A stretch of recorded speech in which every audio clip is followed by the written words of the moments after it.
All right. India's government has just rolled out its economic game plan for the next year, the 2026-27 Union Budget. So what's the big picture?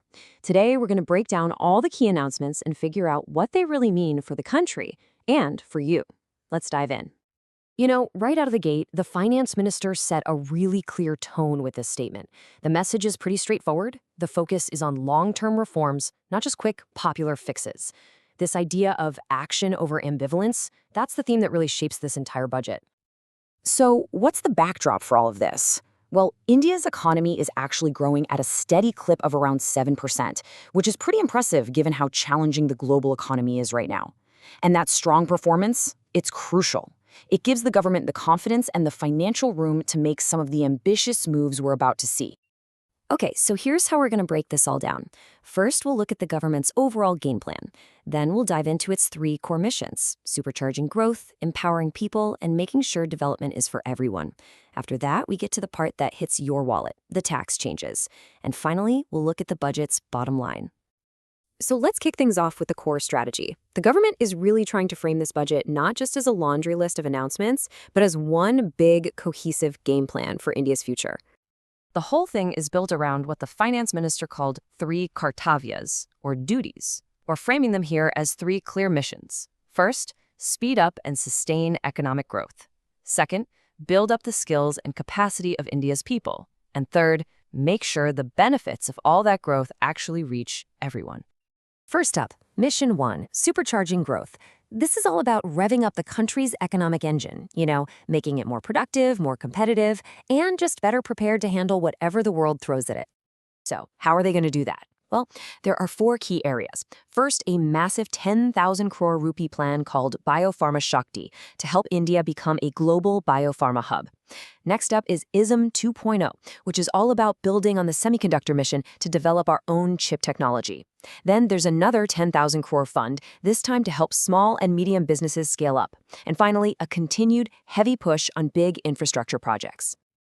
And wow, this chart really puts that infrastructure push into perspective. Just look at the growth in public capital expenditure, or CAPEX. That's government spending on things like roads, ports, and railways.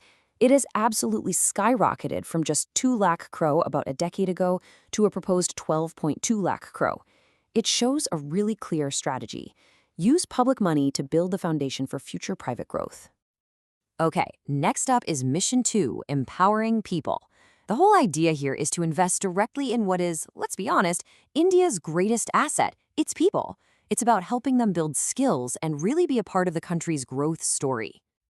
And the initiatives here are incredibly diverse. We're talking about a plan to add 100,000 new allied health professionals, like radiology and anesthesia techs. There's a new scheme to set up 5 regional hubs to promote India as a destination for medical tourism. For the creative folks, they're setting up AVGC, that's animation, visual effects, gaming, and comics, labs in thousands of schools. And the Khelo India mission is getting a boost to create a whole ecosystem for developing sports talent. And that brings us to the third big mission, which is all about what's called Sabka Saath, Sabka Vikas, or Together with All, Development for All. The focus here is simple: inclusive growth, making sure absolutely no one gets left behind. So how do you make that happen? Well, the budget is hitting a few key areas. For farmers, there are new schemes for high-value crops like coconuts and cashews to boost their income. Tech is playing a big part too, with something called Bharat Vistar, which is a multilingual AI tool that gives farmers customized advice. For the differently abled, or Divyangan, there are new industry-focused training programs, and there's also a big focus on developing India's eastern states with new industrial corridors and a tourism push. All right, now for the section you've probably been waiting for, the part that directly impacts your personal finances. Let's talk about the key proposals on the tax front. The single biggest news on the tax front is a complete overhaul of the tax code.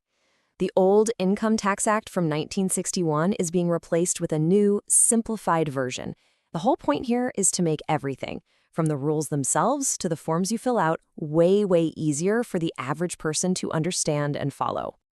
And along with that new act, there are a bunch of other changes, just to make life a little easier for taxpayers.